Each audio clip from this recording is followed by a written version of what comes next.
من ئاگرین محەممەد خوێندکاری بەشی ئینگلیزی قۆناغیەکەم. بڵم ئەحمەد خوێندکار لە فاکەڵتی ئەندازیاری. I'm Mira and I'm a sophomore student in English department. My name is Saya and I am from the English department. خوێندکار ڕەحمان کاکخان لە بەشی مێژووی. من خوێندکار ئارەم زیرەک لە بەشی کارژێری قۆناغی دووەم. My name is Kojian and I'm studying law in Koya University. My name is Usama. I'm third stage English department. My name is Muhammad. I am from Koya University, sophomore English. My name is Seven. I am student at English department. من محمد سامي خوێندکاری ئەندازیاری جیۆتەکنیک. بێگومان ئاواتم بۆ ساڵی نوێی خوێندن ئەوەیە کە خۆم وێڕای هەموو قوتابیان بتوانین بەسەرکەوتووی ئەو ساڵی خوێندن و ساڵەکانی دیکەش تێپەڕ بکەین بۆی ببینە خاوەنی کۆمەلگایەکی پێگەیشت و تێگەیشت و بێگومان لە کەشێکی هێمندا.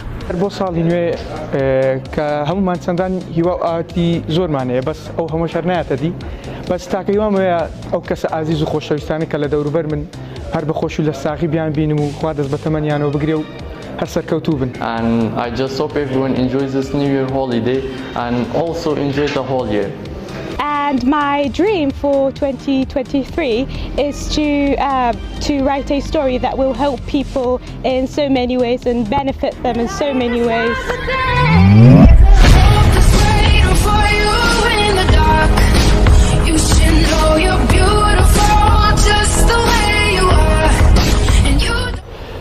لە بۆ ساڵی داهاتوو ساڵی نوێ هیوادارم لەگەڵ هاوڕێیەکانم لە قۆناغی سێم بە یەکدیشاد بینەوە ئەو قۆناغە بە سەرکەوتووی ببڕێت. دوامایە بۆ ساڵی داهاتوو وەک خۆم عەزی خۆم کە ئەو هیچ لەم ساڵەکەدا دەربچم بەڵام پرۆسەی خوێندن وەکو لە زانکۆی کۆیدا هەنی گۆڕانکاری بەسەردابێتن بۆمە ئەو وەرکشۆپانێک کە ساڵی پار و ئەوان لە هۆڵی سەرۆکایەتی دەکرا ئەوانە گۆڕانکاری بەسەردابێت و عنی بتوانرێت ئاسی زانستی خوێندکار بەرز بکرێتەوە ئاسی زانستی خوێندنەکانیش گۆڕانکاری بەسەردابێت و بەرز بکرێتەوە.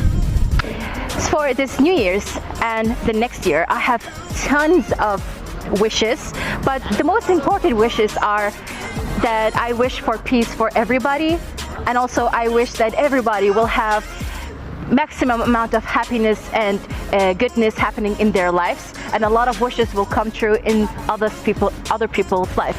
In the new year, I wish to see my friends next to me in the next stage, and I hope to them to success in second setting. I wish you all happy New Year. For myself, I wish to get scholarship and improve my habits. For New Year, I wish to don't participate in the second setting in the exam, and I wish change our class activity, and the students should more have activity in the class. ساڵی 2022 ساڵێکی قڕز بوو لە بۆ من پڕماندوو بووم بوو هیوادارم ساڵی 2023 ساڵێکی ئارامتر بێ.